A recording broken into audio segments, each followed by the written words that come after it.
I've always loved Christmas. Growing up, it was the one time of year my family truly came together. My mom would bake her famous sugar cookies.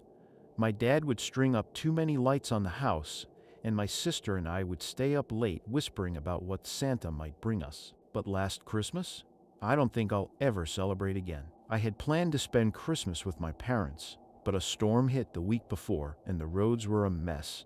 My boss wouldn't let me leave work early, so by the time I was ready to make the trip, the weather had gotten worse. Mom told me not to risk it, to just stay home and we'd celebrate together in a few days when the storm cleared. So, for the first time in my life, I spent Christmas Eve alone. I wasn't completely alone though. My apartment building was usually quiet, but I could hear muffled laughter and Christmas music from the neighbors' units. It was comforting in a way, knowing everyone else was celebrating. I decided to keep up some of the traditions. I put on a Christmas movie, made myself some cocoa, and even hung the single stocking I owned on the fireplace. It wasn't the same, but it was enough. It was close to midnight when I heard the knock. It was faint at first, so soft I thought I'd imagined it. But then it came again, louder this time, 3 sharp raps that echoed through the living room. I paused the movie and stared at the door. Who would be knocking at this hour? My apartment was on the 4th floor, at the very end of the hallway. No one ever came this way unless they had a reason. I waited, heart pounding, but there was no third knock. After a minute, I got up and looked through the peephole. The hallway was empty. "Hello?" I called, my voice shaky. No response. I told myself it was probably one of the neighbors' kids playing a prank. Still, I slid the chain across the door just in case. I tried to go back to the movie, but my mind kept wandering. I couldn't shake the uneasy feeling that had settled over me. That's when I noticed something. Lying on the floor just inside the door was a small package wrapped in red paper. I hadn't seen it when I checked the peephole. It was small, about the size of a shoebox, and wrapped neatly with a gold bow on top. There was no tag, no note, just the package. I stared at it for a long time, unsure what to do. I didn't hear anyone leave it. And how had they gotten it inside the door without opening it? I thought about throwing it away, but curiosity got the better of me. I picked it up and shook it gently. No sound. The paper was crisp, perfectly folded, the kind of wrapping job you'd see in a department store. My hands trembled as I peeled back the tape. Inside was a plain black box. I opened the lid. It was a photograph. At first, I didn't understand. It was an old Polaroid, slightly faded, but the image was clear enough. It was a picture of me, not from years ago, not from some party or event I'd forgotten. It was me sitting on my couch, wearing the exact pajamas I had on in that moment. The photograph was taken from outside my living room window. I dropped the box and ran to the window, my heart racing. The curtains were drawn, just as they had been all night. I peeked through the gap, expecting to see someone standing there, but there was nothing. Just the empty street, snow falling softly under the glow of the streetlights. I closed the curtains tighter and checked the lock on the window. It was secure. Still, I couldn't shake the feeling that someone was out there watching. I sat back down, clutching my phone. I didn't know who to call or what to say. "Hey, someone left me a creepy present on Christmas Eve." It sounded ridiculous. Then my phone buzzed. It was a text. "Do you like the gift?" I stared at the screen, my stomach dropping. The number was unknown.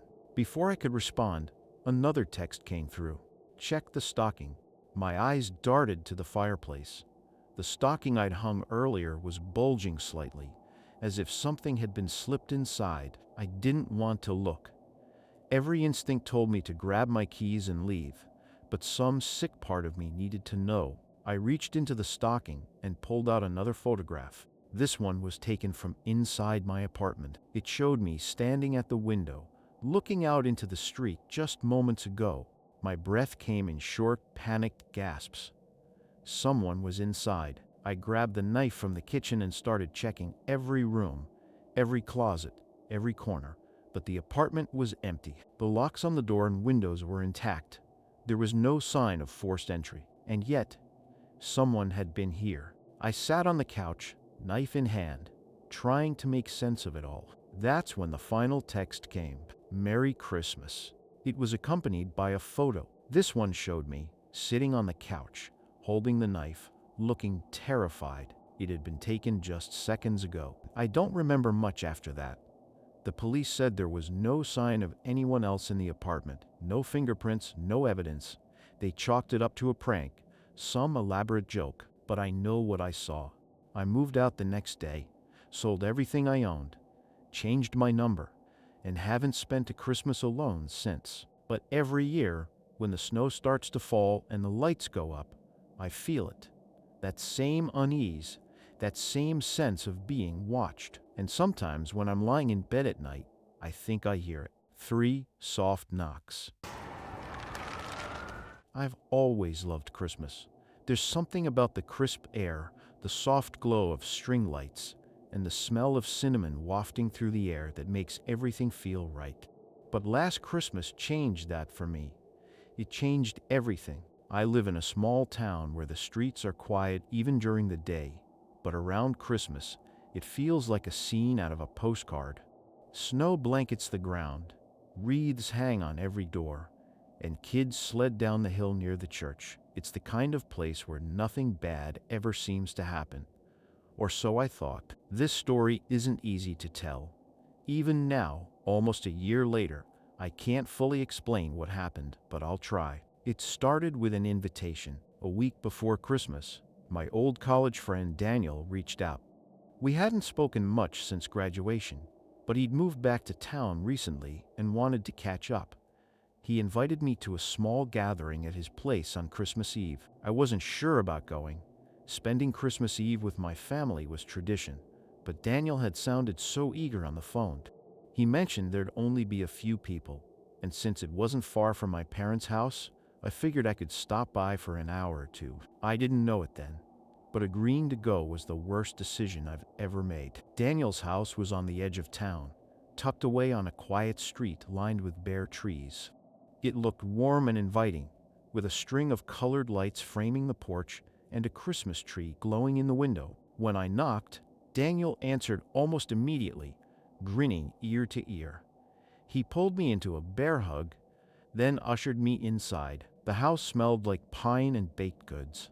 Soft Christmas music played in the background, and the room was filled with people I didn't recognize. Daniel introduced me to a few of them, but I couldn't shake the feeling that something was off.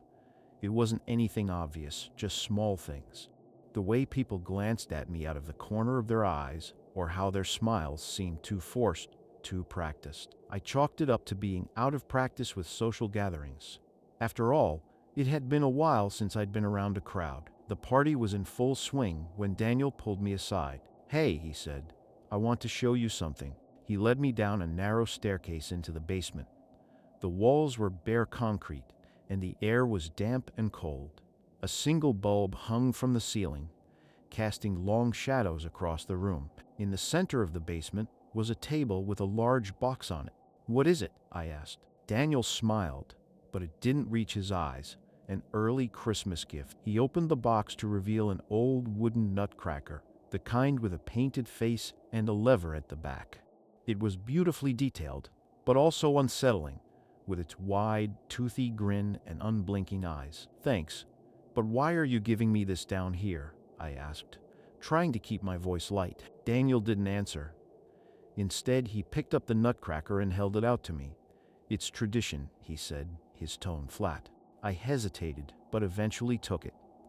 The wood was cold and heavier than I expected. When we returned to the party, the atmosphere had shifted. The conversations were quieter, the laughter forced. People kept glancing at the nutcracker in my hands, their smiles faltering. At one point, a woman I hadn't met before leaned in and whispered, "You should leave before midnight." I blinked at her, confused. "Why?" She shook her head and walked away without another word. The closer it got to midnight, the stranger things became. Daniel was nowhere to be found. The other guests were acting more erratic, their voices growing louder, their movements sharper. And the nutcracker, it felt heavier in my hands. I couldn't explain it, but holding it filled me with a growing sense of dread. At 11:50 p.m., the power went out. Panic set in immediately. The room was pitch black, save for the faint glow of moonlight filtering through the curtains. I heard someone laugh, low and guttural, followed by the sound of footsteps moving quickly toward me. I bolted for the door, clutching the nutcracker like a lifeline. I stumbled through the dark, tripping over furniture and bumping into people. When I reached the door, it wouldn't open. I fumbled with the lock, my heart pounding in my chest. Behind me, I could hear someone whispering my name. I don't know how I got out, but I did. I found myself on the street, gasping for air, the nutcracker still clutched in my hands. Daniel's house was dark, the windows empty. I ran. When I got home, I locked the doors and didn't sleep. The next morning, I called Daniel, but the number was disconnected. I drove by his house later that day, but it was empty, the windows boarded up. I asked around town, but no one had heard of a party at Daniel's place or even seen him in weeks. And the nutcracker? I threw it in the trash, but when I woke up the next morning, it was sitting on my kitchen table. I moved out of town a few months later, but I can't escape the feeling that someone or something is still watching me. Christmas is different now. I keep my lights off and my doors locked, and every year, without fail, the nutcracker appears under my tree. I've always thought of Christmas as a magical time of year. There's something comforting about the glow of string lights against a cold, dark night, and the warm smell of pine needles and cinnamon that fills the air. For as long as I can remember, Christmas has been my favorite holiday. That changed last year. I live in a small apartment in the city. It's not much, but it's home. My family lives a few hours away, and every year I make the drive to spend the holidays with them. But last Christmas, everything went wrong. The forecast had been warning about a massive snowstorm for days, but I'd ignored it. My plan was simple: finish work on Christmas Eve, drive out to my parents' place, and spend the weekend enjoying my mom's cooking and my dad's terrible jokes. But the storm hit harder and faster than anyone expected. By the time I left work, the roads were practically impassable. Snow piled up in minutes, and the wind howled through the streets like something alive. My mom called as I was struggling to get out of the parking lot. She begged me not to drive. "Stay home, honey," she said. "It's not worth the risk." I wanted to argue, but she was right. Visibility was zero, and the roads were slick with ice. Reluctantly, I agreed. I'd stay in the city, alone for Christmas. I tried to make the best of it. I stopped at a corner store on my way home and grabbed a cheap bottle of wine, a frozen pizza, and a box of cookies. It wasn't the Christmas feast I'd planned, but it would do. Back at my apartment, I put on some music, lit a few candles, and tried to create a cozy atmosphere. Outside, the storm raged on, the wind rattling the windows and snow piling up against the glass. I settled onto the couch with my pizza and wine, scrolling mindlessly through my phone. Friends were posting pictures of their families, their trees, their perfectly plated meals. I felt a pang of jealousy, but tried to shake it off. It was just one Christmas. It was around 9 p.m. when I heard it. A soft knock at the door. I froze, the wine glass halfway to my lips. It wasn't a loud knock, more like a tap, tap, tap, hesitant and almost shy. I live alone, and my neighbors are mostly older couples who keep to themselves. It wasn't the kind of building where people dropped by unannounced, especially not on Christmas Eve. For a moment, I considered ignoring it. But then it came again, slightly louder this time. Tap, tap, tap, tap. I set my glass down and walked to the door, my heart beating faster than it should have. "Who is it?" I called out. No answer. I peered through the peephole. The hallway outside was dimly lit by a single flickering bulb. It was empty. I stood there for a moment, staring at the distorted fisheye view of the empty hall. Maybe it was a prank, I thought. A kid running around knocking on doors. Still, something about it didn't sit right. I was about to turn away when I noticed it. A small box sitting on the floor just outside my door. I hadn't seen it at first, tucked into the shadows against the baseboard. It was wrapped in glossy red paper with a silver ribbon tied neatly around it. Cautiously, I opened the door and leaned out to grab it. The hallway was still empty, The only sound, the faint hum of the building's heating system. I closed the door quickly and locked it.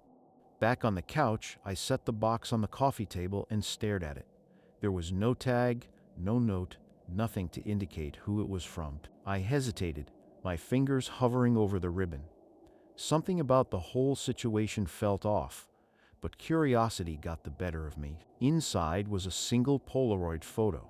It was a picture of me, taken through the window of my apartment. I stared at the photo, my heart hammering in my chest. The picture was recent tonight even. I was wearing the same sweater, sitting in the same spot on the couch. In the photo, I was scrolling through my phone, oblivious to the camera. I jumped up and ran to the window, throwing the curtains closed. My apartment is on the 4th floor, facing a narrow alley. There's no fire escape, no ledge, no way for someone to be standing outside. I checked the locks on the windows and double-checked the door. Everything was secure, but someone had been here. I grabbed my phone and called the building manager. No answer. I left a frantic voicemail explaining what had happened, asking if they could check the security cameras. The hours dragged by. I tried to distract myself with movies, but I couldn't focus. Every creak of the building, every gust of wind against the windows made me jump. Just after midnight, my phone buzzed. It was a text. "Merry Christmas." The number was unknown. I was still staring at the text when the knock came again, louder this time. I didn't move. The knock came again, insistent, almost angry. My heart was pounding so hard I thought I might pass out. I clutched the phone in my hand, debating whether to call the police. But what would I say? That someone left me a creepy gift. That I was scared of a few knocks on the door. The knocking stopped. I stayed frozen on the couch for what felt like hours. Finally, I forced myself to move, to check the door. The hallway was empty again, but there was something new. This time, it wasn't a box. It was my Christmas stocking, the one I'd hung on the fireplace earlier that evening. It was lying on the floor just outside my door, stuffed full of something heavy. I didn't bring it inside. I couldn't. Instead, I grabbed a kitchen knife and sat in the middle of the living room, shaking and staring at the door. I didn't sleep that night. The storm continued to howl outside, and every so often, I thought I heard faint footsteps in the hallway. When the sun finally rose, the storm had eased. I opened the door cautiously, expecting the stocking to still be there, but it was gone. There was no sign that anyone had been there at all. I called my parents, packed a bag, and left the city. I never figured out who left the gifts or how they got the photo. The building manager said the security cameras weren't working that night, and no one else in the building reported anything unusual. It's been a year now, but I still can't shake the feeling of being watched. And sometimes, late at night, I think I hear it again. Tap, tap, tap.